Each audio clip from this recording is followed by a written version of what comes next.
नमस्कार. जोशी बेडेकर स्वायत्त महाविद्यालयातील जनसंज्ञापन आणि पत्रकारिता विभागातील वृत्त या वृत्तपत्रामधील मराठी विभागाचा रिपोर्टिंग हेड मी शुभम तुम्हा सर्वांचा स्वागत करतो.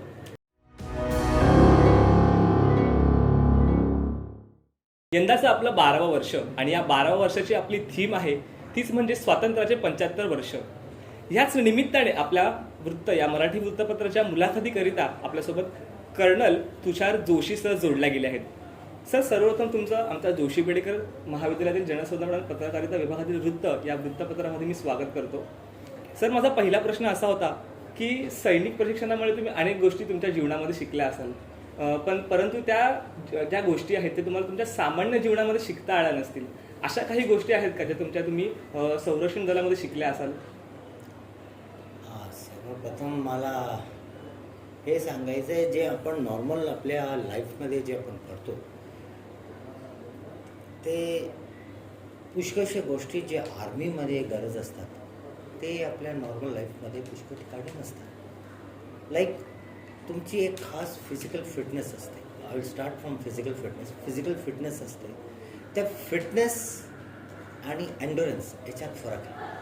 आपला जो एन्ड्युरन्स असतो म्हणजे मेंटल केपेबिलिटी, मेंटल कॅपॅसिटी आणि मेंटल रोबस्टनेस ती तुमची डेव्हलप होते अकॅडमीमध्ये. Because you are put into so much of stress. इतक्या स्ट्रेसमध्ये तुम्हाला काम करावं लागतं आणि त्यामुळे ती सवय होऊन जाते टू थिंक गुड. म्हणजे स्ट्रेट म्हणजे सरळ सोपं भाषेत बोलायचं म्हणजे तुम्हाला डोकं चालायला लागतं स्ट्रेसमध्ये. म्हणजे तुम्हाला असं ट्रेन करतात. ते जनरली तुम्हाला असे नॉर्मल सिव्हिल लाईफमध्ये इतकी गरज असते. दुसरी फिजिकल फिटनेस व normal fitness to keep up your body. आपला हेल्दी राहण्याकरता आपल्याला पुष्कळ आहे सिव्हिल, पण आमच्या मते you have to go beyond that. त्याच्या पलीकडे जावं लागतं कारण की यू फिजिकल स्ट्रेस पण इतकं असतं. Because we climb 18,000 feet height. त्याच्यानंतर मग deserts, temperature soaring to 51-52 degrees and glaciers coming to -25-30 degrees. So -30 to +50 around 80 degrees सेंटीग्रेडचं जे आपलं टेम्परेचर आहे ते आपल्या शरीराला म्हणजे तेवढी तुम्हाला तेवढी बॉडीमध्ये तुमच्या फिटनेसमध्ये, तुमच्या physical फिटनेसमध्ये that your body should be capable of handling that variation. म्हणून हे सगळं आम्हाला त्या अकॅडमीमध्ये आमची ट्रेनिंग होते. This is as far as physical fitness and this. दुसरं सायकोलॉजी. आता सायकोलॉजी म्हणलं तर again of course this also holds good for the civil also, की तुम्हाला टीम स्पिरिट हवी, ग्रुप स्पिरिट हवी, and you can't be self centred म्हणजे स्वार्थी. यू कांट बी स्वार्थी. So these things are there, but that is taught with the service. When आपल्या युनिटमध्ये तुम्ही काम करता तर आपोआपच तुम्ही आपल्या टीममध्ये काम करायला लागतात. तिसरं म्हणजे बाकी जे प्रशिक्षण असतं वेपनरी. आता वेपनरी तुम्हाला सिव्हिलमध्ये कसलीच गरज नाही. Weaponry we require in army. So we have to get trained in latest weapons. जे आमचे वेपन्स आहेत, कन्व्हेन्शनल वेपन्स आहेत, त्याच्यात तर आम्हाला ट्रेन व्हावंच लागतं. त्याशिवाय जे मॉडर्न वेपन्स येत आहेत तर त्याच्याकरताही आम्हाला कोर्सेस करावा लागतात आणि आम्हाला तयारी करावी लागते. There are so many. Because Army and civil, or Army, I will say Army means Army, Navy, Air Force. I will just say Army because I am from Army. Me army म्हटलं, आर्मीचा अर्थ तिन्ही wings, तिन्ही services. तर आमच्या याच्यामध्ये आणि त्याच्यामध्ये तसं पाहिलं तर फरक खूप आहे. म्हणून आणि सेकंडली आमच्या इथे द कम्प्लीट आमची रेजिमेंट कम्प्लीट आम्ही we live as a family. आमचं घर हेच आहे. माझी मुलं माझे जवान आहेत. ते म्हणजे जेव्हा मी कमांड करतो आहे युनिट, तर माझ्या युनिटमध्ये 1000 जवान असतात माझ्या खाली आणि 1000 जवानची जिम्मेदारी माझी. फक्त हे 1000 नाही त्यांच्यावर डिपेंडंट जे बायका पोरं इंटू 4 4,000 लोकांची माझी जिम्मेदारी असते ॲज अ CEO. कारण की एक त्याच्या बायकोला कसलं तरी, माझ्या जवानाच्या बायकोला काहीतरी प्रॉब्लेम असेल, त्याच्या मुलाला प्रॉब्लेम असेल, तो इथे काम करू शकणार नाही. कारण की he is working under stress. कुठेतरी पोस्टवर असेल, एनिमीचे आयबॉल टू आयबॉल असं पोस्टवर असेल, किंवा CI टेररिस्टच्या अगेन्स्ट लढत असेल, किंवा म्हणजे पोस्ट तो मॅन करत असेल, त्यावेळेला असे सगळे प्रॉब्लेम्स, घरचे प्रॉब्लेम त्याला कळलं, तर ही गेट्स स्पॉटेड. तो I as a CEO have to look after their families also through my wife. Sir म्हणजे नक्की एकंदरीत संपूर्ण जबाबदारी CEO बटालियनची ची तर असते. असतेच, जी CEO ची पण असते. त्यांच्या कुटुंबाची एकंदरीत जबाबदारी हो. पण तुमच्यावरती हो. असतेच. कारण की मग दॅट एफेक्ट्स माझ्या जवानाच्या याच्या कामावर. आमचं काय, आमच्या याच्यामध्ये थोडंसं दुर्लक्ष म्हणजे जीव गेला. बरोबर. सिव्हिलमध्ये तसं नाही आहे. मशीन खराब झाली, रिपेअर करून किंवा नवीन आणून बसवू शकतात. इथे जीव जातो. 10 करोडची मशीन असेल ते रिप्लेस होऊ शकते, पण एकदम जिवंत माणूस जीव गेल्यावर ते that can not be replace. नक्कीच सर, आपण पाहिलं असेल की एक भारतीय जवान त्याच्या ट्रेनिंगमध्ये बऱ्याचशा गोष्टी शिकत असतो आणि त्या गोष्टी कशा प्रकारे शिकवल्या जातात याचं आपण एक उत्तम उदाहरण आपल्यासमोर आपण पाहिलं असेल. सर, आपण जर पाहिलं तर आपल्या समाजामध्ये जर NCC जे आहे ते शहरांमध्ये असेल, अशा मोठमोठ्या कॉलेज महाविद्यालयांमध्ये असेल, ते बऱ्याच प्रमाणात पोहोचलेलं आहे. पण असे अतिशय दुर्मिळ जे विभाग आहेत, खेडेपाडा आपण ज्यांना म्हणतो, तिथे अजूनपर्यंत NCC पोहोचलेलं नाही. सर, यासाठी तुमच्या काही उपाययोजना असतील का? आता म्हणजे मागचे 3-4 वर्षापर्यंत ही स्थिती होती की फक्त मोठ्या शहरात किंवा छोट्या शहरापर्यंत NCC असायचं. पण खेडेगावात किंवा कोस्टल एरिया किंवा असे दूर फार फ्लंग विलेजेसमध्ये, प्लेसेसमध्ये तिथे NCC नव्हतं. आता काय झालं आहे की मागच्या 2-3 वर्षापासून because are prime minister Shri Narendra Modi ji आहे, ते स्वतः कॅडेट होते NCC. तर त्यांनी काय केलं, त्यांनी NCCला खूप वाव दिला आणि याच्यामध्ये 1 लाख वॅकन्सीज अजून वाढवली आहे. आणि this is for the coastal region, far flung villages, लांबचे जिथे खेडेगाव आहेत, जिथे NCC we couldn't place NCC there, we couldn't establish NCC there, त्या ठिकाणी करतात. त्या ठिकाणी आपलं NCCचं रीच व्हावं म्हणून त्यांनी 1 लाख वॅकन्सीज त्यांनी ओपन केली आणि ते आम्हाला सगळ्यांना डिस्ट्रीब्यूट झाले. 200, 300, 400 माझ्या हिश्श्यात आले. तर असे खूप युनिट्स आहेत. तर what we have done, we have actually gone to the villages आणि पुष्कळशी विलेजेस आता कवर झाली आहेत. कोस्टल एरिया कवर झाले. तर आता थोडं सिच्युएशन आता सुधारती आहे आणि खेडेगावात आणि कोस्टल एरियामध्ये आणि जे लांब प्लेसेस आहेत तिथे आता NCC यायला लागलं आहे. म्हणजे जर आपण पाहिलं तर आपण शहरी भागापेक्षा जर खेडेगावातले जे विद्यार्थी आहेत, म्हणजे ते सातारा असेल, सांगली असेल, कोल्हापूर असेल, अशा विभागातले जे विद्यार्थी आहेत ते संरक्षण दलाकडे फार आकर्षित असतात. आणि तिथे आता देखील NCC सुरू झाल्यामुळे त्यांना एक म्हणजे चांगला प्रतिसाद आणि त्यांना एक चांगली सुरुवात त्यांची होते. कारण आपण जर पाहिलं संरक्षण दलामध्ये तर आर्मीमध्ये, नेव्ही असेल, आपल्याला जर सहभाग त्याच्यामध्ये भरती व्हायचा असेल तर त्याची पहिली सुरुवात जी असते ती म्हणजे NCCच्या माध्यमातून होत असते. सर, एक पुढचा प्रश्न माझा असा होता की 2002 मधले गुजरातची जी घटना होती, अक्षरधाम मंदिरामध्ये काही आतंकवाद्यांनी घुसखोरी करून तिथे हल्ला केला होता आणि त्या घुसखोरांना तुम्ही ठार जे आहे ते मारलं होतं आणि तुमच्या बटालियनने त्याचं नेतृत्व देखील तुम्हीच केलं होतं. सर, काय नेमका तो प्रकार होता, काय तो एक किस्सा होता? असं मी तर थोडक्यात सांगेन. काय झालं होतं 2002 मध्ये 24 सप्टेंबर 2002 काय झालं, 2 आतंकवाद्यांनी अटॅक केला होता अक्षरधाम मंदिर. अक्षरधाम मंदिर एक स्वामीनारायणचं मंदिर आहे. अक्षरधाम नावाची जागा आहे गांधीनगरमध्ये, लोकॅलिटी. तर अक्षरधाममध्ये स्वामीनारायण मंदिर आहे गांधीनगर.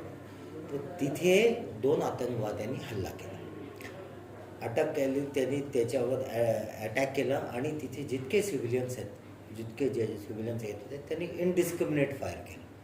खूप फायरिंग कर आणि असे बिचारे असे इनोसेंट लोकांना खूप मारलं आणि तरी 90 लोकांना हॉस्टेज केलं, बंधक बनवलं एक ऑडिटोरियममध्ये. त्या बायका होती, पोरं होती, म्हातारे होते, सगळे होते. तर त्यांना हॉस्टेज घेऊन ठेवलं होतं. आणि तेव्हा मी ब्लॅक ॲक्टमध्ये होतो, NSG म्हणतो आम्ही, 51 स्पेशल ॲक्शन ग्रुपमध्ये होतो. तिथे मी स्क्वॉड्रन कमांडर होतो.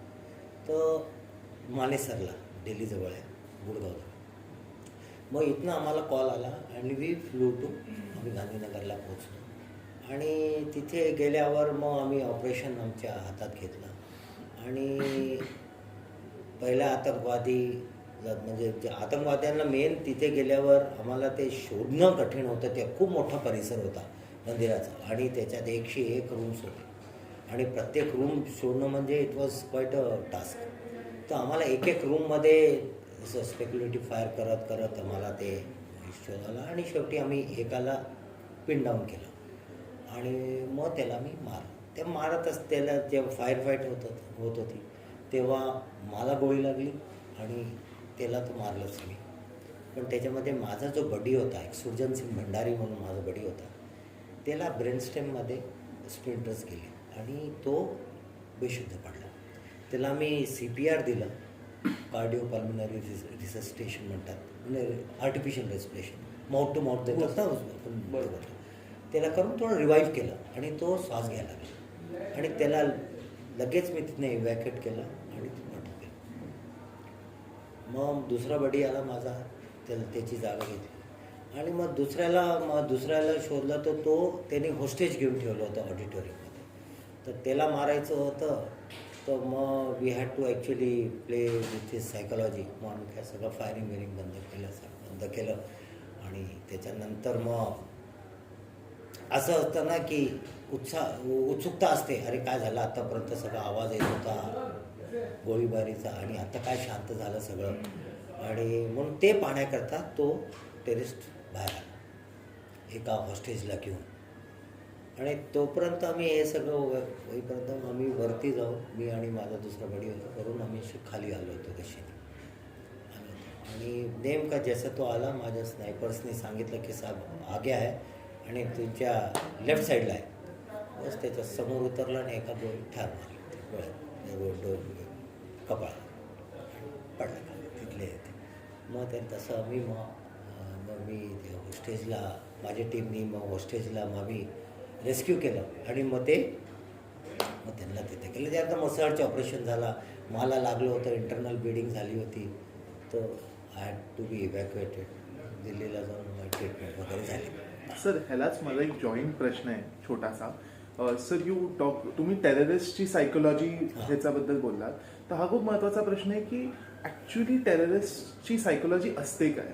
म्हणजे बरीच लोक टेररिस्ट इझिली सिव्हिलियन्सना मारतात, पण त्याचवेळी एखादा समजा डिफेन्सचा माणूस असेल तर त्यांचा, मी तुमचे बरेच इंटरव्ह्यू ऐकले, त्यात तुम्ही बोललात की पहिलं हे आहे नो कोलॅटरल डॅमेज. तुमचं पहिलं हेच होतं की कोलॅटरल डॅमेज झालं नाही पाहिजे. तर मग याच वेळी एका पॉईंटला टेररिस्ट जे असं पण 80-90 लोकांना हॉस्टेजेस घेऊन येतात, तर त्यांची सायकोलॉजी एक्झॅक्टली असते काय? आता बघा, I am train to kill bad guys. ते जे आहेत पोरं, ते किती वयाची होती माहिती? 24, 25, 26 वर्षाची होती. आता या वयात आणि त्यांना हे ट्रेन झालेले म्हणजे मी आता या ऑपरेशनबद्दलच सांगतो. ट्रेन झालेले म्हणजे त्यांनी 2-3 वर्षाची ट्रेनिंग केली असेल. तर 21 वर्षाचे, 20-21 वर्षाचे असतील जेव्हा त्यांना काश्मीरमधनं घेऊन गेले असतील किंवा पाकिस्तानचेच यंग पोरांना केलं. तर तिथे त्यांना काय करतात, ते ब्रेन वॉश करून देतात. जिहाद म्हणजे असं बोलून, म्हणजे काय त्यांचं ते ॲक्च्युली मिसगाईड करतात त्यांना.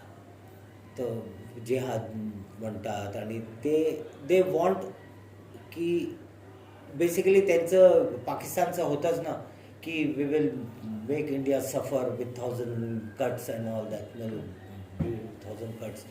तर देअर मेंटॅलिटी इज दॅट की आम्हाला आरामात राहू द्यायचं नाही. आणि दॅट ते सगळं ते त्यांच्या यंग माइंड्समध्ये भरवतात ते सगळं. आणि यंग बॉईज काय असतात ना, आपलीच पोरं बघा, ज्यांना आपण जे शिकवतो, जे संस्कार देतो, तेच त्यांना आयुष्यभर राहतात. हे पोरं तशीच आहेत ॲक्च्युली. या पोरांमध्ये आणि आपल्या पोरांमध्ये काही फरक नाही आहे, पण they have been brain wash that way. त्यामुळे दे डू दिस तसं. आणि मग त्यांना मग बाकीचे पैशाची लालसा देतात आणि पुष्कळ काही करतात. दॅट इज म्हणजे असं लॉंग हे. पण बेसिक म्हणजे त्यांची सायकोलॉजी चेंज करून टाकतात ते, म्हणजे त्याला ब्रेन वॉश करून टाकतात. He doesn't think beyond that. मला मारायचं आहे बस, मला इंडियामध्ये तहलका करायचा आहे. दुसरं, माझे organisation should get the world attention. आणि media is the first person to catch the हे ते, आणि त्याला वर्ल्ड हे अटेन्शन मिळतं. कोणी केलं, लष्करी तैयबाने केलं, कोणी केलं, फलान ऑर्गनायझेशनने केलं, कोणी केलं, फलानी ऑर्गनायझेशनने केलं, तर दे गेट हायलाइटेड. हे असं असतं. म्हणून ते डू सच थिंग्स असं. आणि सर बरेच आजकाल असं यायला लागलंय की केरळमधून एखादा मुलगा आयसिस जॉईन करतोय, या सगळं करतोय, तर ह्याच्यासाठी सोशल मीडिया पण खूप इम्पॉर्टंट रोल प्ले करतो. कारण की त्यांना जे काही गोष्टी सोशल मीडियावरती पेजेस चालू झाले आहेत, त्याच्यावरती हेट पसरवलं जातं. तसं तुम्हाला काय वाटतं की ह्याच्या अगेन्स्ट काही काउंटर नॅरेटिव्ह आला पाहिजे का, की जर ते हेट पसरवत आहेत तर असं कोणतरी असलं पाहिजे की जो ह्याच्या विरुद्ध काहीतरी काम करत आहे? The work is on. I am sure government of India ते करते आहे. जे कन्सर्न मिनिस्ट्री आहे, they are doing that. But eight what happens is simple and straight. This is a easy money. It all revolves around money. IS त्यांना असं, तुम्हाला IS काय फुकटात काम करावं लागेल, कोणी येणार नाही. ठीक आहे, त्यांना इझी मनी. नंबर 1 ते कारण असू शकतं. दुसरं, अगेन ब्रेन वॉश झालेले असतात. तिसरं, लाईक काश्मीरचं जे असतात त्याच्यातनं असे केसेस पण ॲट्रॉसिटीज झालेले असतात, म्हणून त्याचा बदला घेण्याकरता ते जॉईन. असे व्हेरियस रिझन्स आहे वाय दे जॉईन. आता त्याला काउंटर करण्याकरता first what we have to do is आपल्या जे तिथले कॉलेजेस आणि फॉर एक्झाम्पल काश्मीरचे तिथले कॉलेजेस, आणि तिथे वी हॅव टू ॲक्च्युली तिथे जाऊन त्यांना आपण ब्रेन वॉश करायला पाहिजे.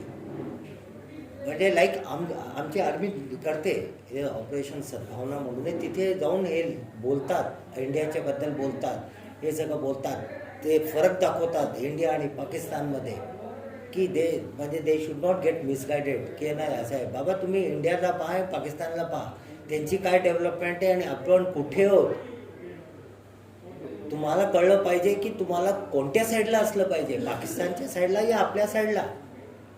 असे यंग माइंड्सला आम्हाला we have to feed them this is the direct way to do. आता virtual way, this everything should translate in the virtual way and has to be spread. So this what do you say, these all those concerned people with concerning cyber and social media platforms, they should do all this. Sure. They should they should interview people like I am doing. They should interview such eminent people and that should be spread. हे करायला पाहिजे. And या surely a day will come, will C.